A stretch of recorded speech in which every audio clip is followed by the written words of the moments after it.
It's March 7th, 2021, and this is the wiring harness for my DRE 6000 noise canceling ENR, as they call it, electronic noise reduction noise canceling headset. Currently goes for about $600 retail, and that's just out of my budget. I've had this one for going on 20 years, and as you can see, the sheathing that they used in the wiring is just not what they call mil-spec. It dries up and fails, exposing the shielding and makes it prone to interference.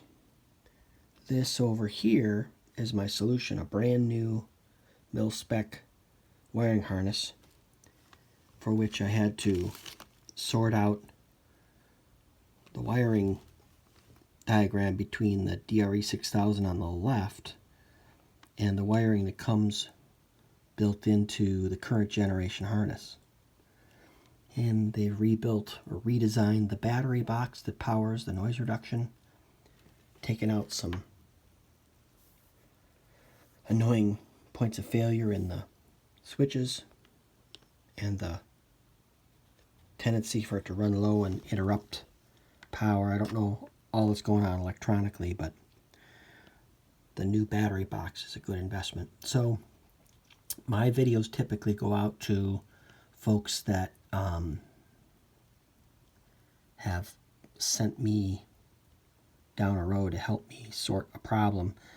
This headset that's now distributed by Headsets Inc.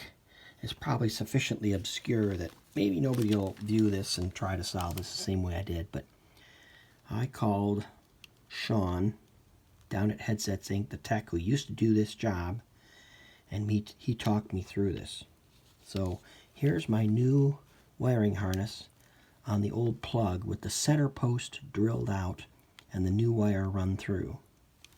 That I'll run through this hole in the center post removed from the block that goes into the headset, and then simply do the solder connections directly. And as you can see, that blue one was removed in the center. Hot tip is that with a good quality soldering gun, you can simply put the tip on this post and add heat until the plastic just gives way, and it pressed right through that phenolic or plastic, whatever it is, block. And then I ran whatever size drill that gave me the biggest hole, big enough so that I can then run this sheathed stub through that, lock it in place like I did with the original connection, and have a protected path, if you will, for those bits. I tend to strip really fine, like number 24 like this, with a razor blade that's perfectly sharp, and just twist it around the sheathing and pull it off with my fingernails. A high-end stripper like this just doesn't have holes small enough for this kind of electronics. So that's just kind of the way it is. But in any event, I thought enough of the performance of these that I picked up a couple additional ones off of eBay used. And for the $117 it costs to get a fresh $60 wire, battery box to power the ENR. By the way, the battery box does not have a remote power connection. That's the link that goes to the headset. Nice connector. But the other one could be powered off the dash of the airplane. Oh well. I bought these.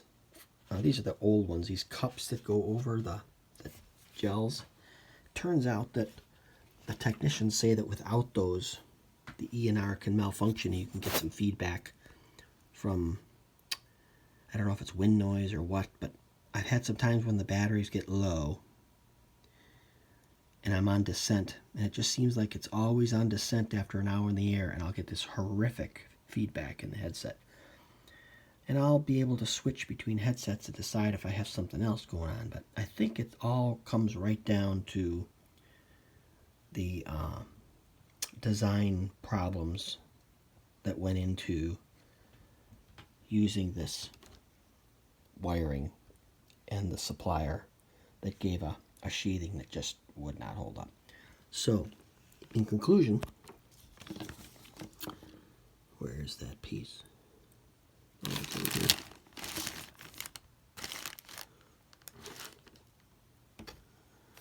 In conclusion, I'll drop this block in the slot, run the new plug in, put some hot melt glue on behind the cord so it locks it in so it can't slide out and put tension on the solder joints, and it should be good to go. Again, DRE 6000. Old Tech, the new one is a 6001. Headset Sync 600 retail. Ciao.